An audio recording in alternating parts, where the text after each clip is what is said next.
de Yago, de Manuel Velasco. Primera parte de Galicia a Islandia. Capítulo 1. Un dragón en la niebla. Vaya susto que nos llevamos. Han pasado muchos años y lo he contado en numerosas ocasiones. Pero ahora, cuando por fin me dispongo a plasmarlo por escrito, todavía me estremezco al recordarlo. Aunque era verano, aquel día había amanecido brumoso y a una media mañana el sol seguía luchando por hacerse un hueco en aquel lugar del mundo. Ese lugar era Catoira, mi pequeña aldea gallega. A la bruma se añadían las tenues humaredas de las chimeneas, que parecían tener esa mañana cierta dificultad para ascender libremente por el aire. Solo el repiqueteo lejano del martillo de mi padre, el herrero, ponía un contrapunto al leve murmullo habitual de un día tranquilo dentro de la monótona vida cotidiana. Yo me encontraba con mi hermano Diego y con nuestros amigos Andrés y Alfonso. Nos habíamos alejado del pueblo para ir a donde solíamos bañarnos y habíamos iniciado dentro del agua uno de nuestros juegos habituales en el que luchábamos imaginariamente contra alguno de aquellos temibles dragones que poblaban las viejas historias que nos contaban los mayores en torno a la lumbre. Pero lo que no podíamos esperar era que justo aquella mañana nos encontrásemos a uno de ellos surgiendo fantasmagóricamente por entre las brumas. Y lo vimos, vaya si lo vimos. Pero este dragón no echaba fuego por la boca, ni volaba por los aires.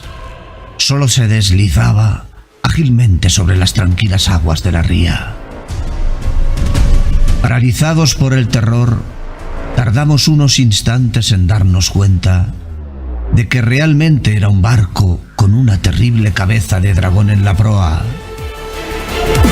Pero de igual modo, nosotros también fuimos vistos, y una flecha, en un recorrido veloz y perfecto, hizo blanco en el pecho de Andrés, que se hundió tras un estertor apenas audible. Ese fue el resorte que logró movernos a los otros tres. Nos sumergimos completamente mientras otras flechas silbaban por encima o traspasaban limpiamente el agua a nuestro alrededor. También escuchamos unos alaridos que bien podrían proceder del mismísimo infierno. Aguantamos la respiración como pudimos hasta que no hubo más remedio que asomar la cabeza. El barco seguía su curso, quedando su imagen desdibujada según se alejaba de nosotros. A pesar de que ya estábamos fuera del alcance de las flechas e incluso de la visibilidad de quienes las disparasen, cuando salíamos del agua nos aplastábamos todo lo posible contra el suelo y el miedo no nos permitió movernos, salvo los temblores descontrolados por un tiempo que se me hace difícil precisar. Y cuando al fin pudimos articular palabra, fue un tropel nervioso de balbuceos lo que salió de nuestras bocas, aunque todos nos comprendimos perfectamente. Aquellos eran los piratas del norte, aquellos seres terribles de los que habíamos oído hablar a los mayores. Teníamos que escapar antes de que nos matasen o nos llevasen como esclavos. No era la primera vez que ocurría en nuestra tierra. De hecho, todos teníamos familiares más o menos lejanos que en el pasado habían muerto a manos de esa gente. Y eso por no mencionar a las mujeres y niños que habían sido raptados y nunca jamás se volvió a saber de ellos. Desde hacía mucho tiempo, los distintos monjes que habían llegado a la ermita del pueblo invocaban a menudo a Dios con la frase «A furore normannorum liberanos Domine». De la furia de los hombres del norte, libéranos, Señor. Todos pensábamos que esa frase mágica nos protegía de aquella gente que no parecía humana y que habitaba una tierra muy al norte que nadie conocía. Pero esta vez Dios no había escuchado. O tal vez nos estaba castigando por vete a saber qué pecados cometidos. Así es como nos lo había prevenido en innumerables ocasiones el viejo monje, que decía misas en latín y se desesperaba porque no entendíamos la palabra del Señor. Por su parte, los viejos solían narrar la historia de cómo sus antepasados habían visto a aquellos diablos rabiosos por primera vez hacia el norte, siguiendo la costa, junto a la torre de Brigantia. Aquella vez el rey Ramiro les propinó una buena paliza y hasta les llegó a quemar la mitad de sus barcos. Nadie esperaba que volviesen, pero los vikingos regresaron unos 15 años más tarde e hicieron una carnicería en varios lugares del reino de Galicia. Con el tiempo, mercaderes, peregrinos y mercenarios trajeron noticias de Al-Ándalus, la extensa zona del sur dominada por los musulmanes, cuyas costas habían sido igualmente saqueadas. Tras aquellas incursiones hubo otras. El fuego y la muerte se aliaron con aquellos demonios y a su paso muchas poblaciones quedaron totalmente arrasadas. Y hubo algún obispo que volvió a sentarse en su sillón, solo gracias a la cantidad de plata que los suyos pagaron por el rescate. Pero ya habían pasado bastantes años desde el último saqueo, por lo que el estado de alerta se había relajado y nos habíamos hecho la vida tranquila. Por otro lado, los monjes decían que mientras mantuviésemos la fe en Dios y éste escuchara nuestras oraciones, y para eso era imprescindible no pecar, nada teníamos que temer. Fue el pecado, en toda su extensa gama, de la que no se salvaba nada placentero, lo que en su tiempo abrió las puertas de la perdición y ahora lo volvía a hacer. Es cierto que demasiado sosiego y rutina hacen bajar la guardia y que según he ido aprendiendo con los años, Dios no ayuda a quienes no se ayudan a sí mismos. Incluso algunos jóvenes llegaban a dudar que las historias que contaban los mayores fuesen completamente ciertas. No era mi caso. Incluso podría decir que aquellos nórdicos estrafalarios resultaban mis enemigos favoritos. Claro que una cosa es oír contar historias a los viejos, con su tendencia a fantasear y apropiarse de hechos que nunca vivieron, y otra es encontrarse cara a cara con un enemigo de tal calaña. Sacamos a Andrés del agua y tras cerciorarnos horrorizados de que estaba muerto, agarramos nuestras ropas y empezamos a correr hacia los árboles. Sin duda era lo más razonable que podíamos hacer. Escondernos en ese bosque que nosotros conocíamos bien y que nos protegería hasta que hubiese pasado el peligro. Pero de pronto yo interrumpí mi carrera. Me quedé detenido en seco por un sentimiento tan fuerte como ese otro que antes me había impulsado a salir corriendo. Miré hacia el agua. Solo quedaban las últimas perturbaciones en la superficie provocadas por la estela del dragón. Después miré en la dirección de mi aldea, que desde allí no podía ver, donde estaban mi casa y mi padre. Por último dirigí la vista hacia donde Diego y Alfonso apenas eran ya unas sombras moviéndose entre los árboles. Todo indicaba que yo debería seguirles. Esconderme hasta que lo que tuviera que pasar, fuera lo que fuese, hubiese pasado. Entonces fue cuando llegó el tañido urgente de la campana de la ermita, fuerte y claro, como si el sonido galopase sobre el viento solo para que yo lo escuchase. Eran los golpes rápidos que avisaban a toda la comarca de una emergencia.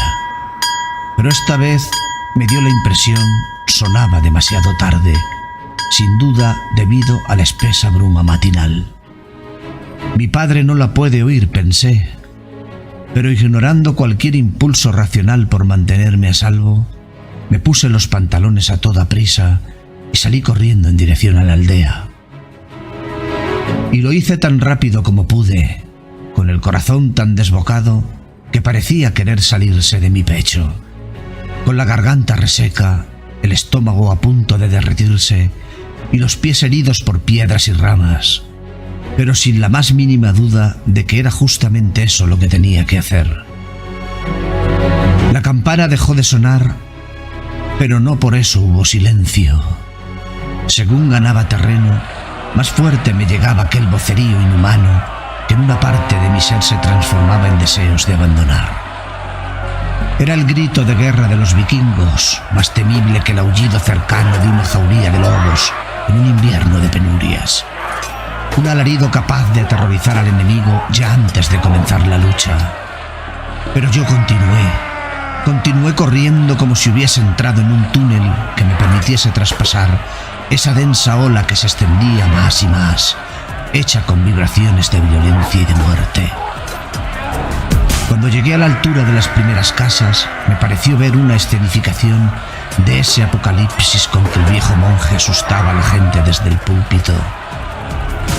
Docenas de frases inconclusas pasaron por mi cabeza en un instante, pero no les permití quedarse.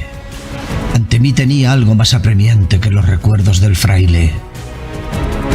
El humo y las lágrimas no me impidieron contemplar cómo mis vecinos caían muertos, con terribles muecas de dolor en sus rostros, unas veces enteros y otras descuartizados por armas poderosas en manos de aquellos hombres altos y fuertes que parecían estar hechos para la guerra. Era una lucha totalmente desproporcionada, un salvajismo extremo que los aldeanos no tenían la mínima posibilidad de repeler. La confusión era total. Evitando ser visto, llegué hasta la herrería. La puerta estaba arrancada de cuajo y desde el interior llegaban ruidos de un violento forcejeo. Me sacudió un estremecimiento. Quise llamar a mi padre aún sabiendo que no me oiría, pero la voz se negaba a salir de mi garganta, invadido como estaba por un dolor que trascendía la mera sensación física. Solo el sonido de lucha me impulsó a entrar sin apenas ser consciente de ellos. Entonces vi como un vikingo terminaba de hacer un movimiento de arco con su espada y la cabeza de mi padre salía despedida contra una pared para caer después rodando cerca de mis pies. No lo dudé. Mi brazo se movió instintivamente hacia un martillo de mango largo que había sobre una mesa. Lo alcé con las dos manos y descargué todas mis fuerzas sobre la nuca de aquel hombre, que cayó fulminado sin llegar a saber quién lo atacaba. Poca protección tuvo de su fino casco de cuero. Algo me ocurrió entonces para lo que no tengo una explicación que dar. Grité con todas mis fuerzas, sentí una energía especial recorrer mi cuerpo, como la descarga de un rayo que traspasara cada una de mis extremidades y las obligara a actuar. La sentí expandirse por dentro y transformarse en una furia que ansiaba aplastar, destruir, despedazar, derramar más y más sangre. Tal vez me poseyó el espíritu de la venganza que se regocijaba en mi actitud. No es que entonces fuese consciente de todo esto. Tal vez ni siquiera ocurriera totalmente como lo cuento. Pero ahora me imagino a mí mismo en aquella escena con la cara transformada en una máscara de ira, descargando martillazos contra el cuerpo caído de aquel vikingo, una y otra vez, rompiendo huesos cuyas puntas astilladas sobresalían entre la carne machacada, hasta que mis brazos, agarrotados por la tensión y el cansancio, ya no pudieron levantar más el martillo. Mis piernas se doblaron, obligándome a sentarme en el suelo. Me sujeté las rodillas para intentar controlar el violento temblor que se había apoderado de mí. No sé cuánto tiempo estuve así, pero poco a poco las cosas volvieron a ser como eran. Cuando conseguí recuperar la respiración y serenarme lo suficiente, miré aquel cuerpo destrozado y sentí cierto temor por lo que había sido capaz de hacer. Yo solo era un niño y ya había matado a alguien. También vi que allí había otro vikingo muerto, sin duda obra de mi padre. Mi padre. Su cuerpo descabezado estaba sobre un charco de su propia sangre. Justo entonces volví a sentirme traspasado por esa impetuosa llamarada que surgía desde algún tenebroso y recóndito lugar de mi interior. Era como si aquella violencia presenciada hubiese abierto una puerta que me conectaba con escenas de sangre y fuego de un remoto pasado en las que yo mismo me sentía protagonista. Pero aquello no era un juego, era el mundo real, donde el que moría no se levantaba un instante después para continuar jugando. Así que agarré bien fuerte el martillo ensangrentado y salí afuera dispuesto a todo. La matanza ya había terminado. No había sido difícil acabar con aquellos sencillos pescadores y artesanos. Los vikingos se apresuraban a recoger todo cuanto encontraban valioso, sobre todo las cosas que podían comerse, porque aquella no era una aldea rica. Nada más salir de la herrería, corrí hacia el primer vikingo que vi. Sin pensarlo 2 veces intenté asestarle un martillazo, pero él lo esquivó de un salto, sorprendido al ver a aquel sujeto que lo atacaba, y empezó a reírse. Nuevos intentos acabaron de la misma manera, con el martillo encontrando solo aire a su paso.